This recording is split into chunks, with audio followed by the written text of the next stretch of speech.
Hi friends, welcome to Sam Riya channel. ரீசெண்டாக நடந்த reunion, அதாவது கரண்வீர் மெஹ்ராவோட நடந்த ரீயூனியன் பார்த்தீங்கன்னா கரண்வீர், சும், ஷில்பா அண்ட் திக்விஜய் இருந்தாங்க. இந்த ரீயூனியன் பார்த்தீங்கன்னா மும்பையில் நடந்தது.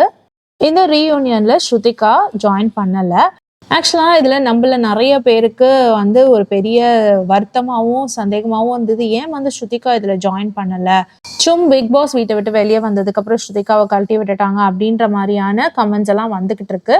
ரொம்ப கொஞ்சம் பேர் ஏன் இந்த ரீயூனியன்ல ஸ்ருதிகா இல்லை அப்படின்ற கேள்வியும் கேட்டுட்டு இருக்காங்க கமெண்ட் செக்ஷன்ல. இந்த ரீயூனியன்ல பாத்தீங்கன்னா திக்விஜய் சும் அண்ட் கரனை வளைச்சு போட்டோ எடுத்துட்டு இருந்தாரு. அவங்க ரெண்டு பேரும் கப்பலா நிக்க வச்சு. இந்த ரீயூனியன்ல ஏன் ஸ்ருதிகா கலந்துக்கலன்ற உண்மையான ரீசன் தெரிஞ்சிருச்சு. இந்த ரீயூனியன் நடக்கிற அதே சமயத்துல ஸ்ருதிகா, ஆலிஸ், பகாஜி அண்ட் முஸ்கான் இவங்களோட சேர்ந்து திருப்பதிக்கு பிளான் போட்டிருந்தாங்க. அதாவது திருப்பதிக்கு தரிசனம் போகணும்னு ஏற்கனவே இவங்க பிளான் போட்டிருந்தாங்க. இதை சும்மா ஒரு தடவை இன்டர்வியூலையும் சொன்னாங்க. இந்த மாதிரி ஆலிஸ், பகா அண்ட் ஸ்ருதிகா பிளான் போட்டிருக்காங்க திருப்பதி போறதுக்கு. நான் அவங்களோட ஜாயின் பண்ண முடியல, ஏன்னா எனக்கு இங்க வேற ஒரு கமிட்மெண்ட் இருக்குன்ற மாதிரி இன்டர்வியூல சொல்லியிருந்தாங்க. ஸோ இவங்க முன்னாடியே பிளான் போட்டபடி முஸ்கான், பகாஜி, ஆலிஸ் இவங்க எல்லாருமே சென்னை வந்திருக்காங்க. ஸ்ருதிகா ஹஸ்பண்ட் தான் அவங்கள ரிசீவ் பண்ணி அவங்கள திருப்பதிக்கும் கூட்டிட்டு போயிருக்காரு. ஸ்ருதிகாக்கு ஒரு சாரி பிராண்ட் இருக்கு. ஸோ அவங்களோட பிராண்ட் கலெக்ஷன்ல இருந்து ஆலிஸ் அண்ட் முஸ்கானுக்கு சாரி கொடுத்துருக்காங்க. அதுல அவங்க எல்லாம் பாக்குறதுக்கு ரொம்பவே அழகா இருந்தாங்க. ஆலிஸ் அண்ட் முஸ்கான் பாத்தீங்கன்னா அப்படியே நம்ம ஊர் பொண்ணுங்க மாதிரி இருந்தாங்க. By the way, Muskan Bigg Boss 18 one of the contestant. Muskan பாத்தீங்கன்னா ஸ்டார்டிங் எபிசோட்ஸ்லேயே பிக் பாஸ் 18 இருந்து எவிக்ட் ஆயிட்டு போயிட்டாங்க. சும்மா அவங்க சொன்ன கமிட்மெண்ட் பார்த்தீங்கன்னா அநேகமாக இந்த அவார்ட் ஃபங்க்ஷனாக தான் இருக்கும்னு நினைக்கிறேன். ரீசெண்டாக பார்த்தீங்கன்னா அவங்க ஒரு அவார்ட் ஃபங்க்ஷன் கரண்வீரோட அட்டன் பண்ணாங்க.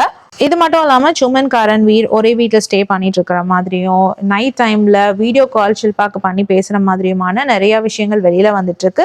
சில பேர் இதை லிவ்ன்னு சொல்லிட்டு இருக்காங்க. அதாவது சுமன், கரண் ஒன்னா தான் இருக்கிறாங்க, அவங்க லிவ்ன்ல இருக்காங்க அப்படின்ற மாதிரி பேசிட்டு இருக்காங்க. ஸோ நம்மளுக்கு எது உண்மைன்னு தெரியல. ஸ்ருதிகாவோட க்ளோஸ் ஃப்ரெண்டான பகாஜி நம்ம ஊர் ஆள் மாதிரி வேட்டி கட்டிட்டு இருந்தாரு. இந்த ட்ரிப்ல பாத்தீங்கன்னா ஸ்ருதிகாவோட பையன் ஆலு பாலு, அதாவது ஆரவும் இருந்தாரு. நமக்கு இந்த பல விஷயங்கள் எல்லாமே ஆலிஸோட லைவ் வீடியோ மூலமா தெரிஞ்சிச்சு. ஆலிஸ் ஸ்ருதிகா அர்ஜுனோட கார்ல போகும் பொழுது லைவ்ல போனாங்க. அப்போ ஆலிஸ் இந்த சாரியை எனக்கு ஸ்ருதிகா தான் கிஃப்ட் பண்ணாங்கன்னு சொல்ல ஸ்ருதிகா சொன்னாங்க, இந்த சாரியை இன்னும் ரொம்ப அழகாக்கிட்டா ஆலிஸ் அப்படின்ற மாதிரி சொன்னாங்க. அதே நேரத்துக்கு தன்னோட பையனையும் இன்ட்ரடியூஸ் பண்ணி அவன் நைட்டுக்கு டின்னருக்கு என்ன சாப்பிடலான்னு பிளான் பண்ணிட்டு இருக்கான் அப்படின்ட்டு. ஆலிஸ் உடனே இந்த பக்கம் இங்கதான் அர்ஜுன் இருக்காரு, அர்ஜுன் எங்கேயும் போல, பேங்காக்லாம் போல, எங்களோட தான் இருக்காரு அப்படின்னு கேமரா எடுத்து காமிச்சாங்க. இந்த ரீயூனியன் பாக்குறதுக்கு நிஜமாவே ரொம்ப அழகா இருந்தது. யாருக்கெல்லாம் இந்த ரீயூனியன் ரொம்ப பிடிச்சிருக்கு, அது இல்லாம பகாஜி அண்ட் ஸ்ருதிகாவோட ஃப்ரெண்ட்ஷிப் யார் யாருக்கெல்லாம் ரொம்ப பிடிச்சிருக்குன்னு கமெண்ட் பண்ணுங்க. யாரெல்லாம் கரண்வீர் மெஹ்ராவோட ரீயூனியன்ல ஸ்ருதிகாவை மிஸ் பண்ணதுன்னு கமெண்ட் பண்ணுங்க. அது மட்டும் இல்லாமல் ஸ்ருதிகா இன்னைக்கு 31 ஜான்வரிக்கு கலாட்டாக்கு ஒரு இன்டர்வியூ கொடுக்குறாங்க. இன்னைக்கு ஸ்ருதிகாவோட ஃபேன்ஸ் மீட் கண்டிப்பா இருக்கு. சும் அண்ட் கரண்வீர் ரிலேஷன்ஷிப் பத்தி நீங்க என்ன நினைக்கிறீங்க? இந்த வீடியோ பத்தின உங்களோட கருத்துக்களை பதிவிடுங்க. இந்த இன்ஃபர்மேஷன் பிடிச்சதுன்னா please like, share and subscribe. வேற ஒரு வீடியோல திரும்ப மீட் பண்ணலாம். பாய்.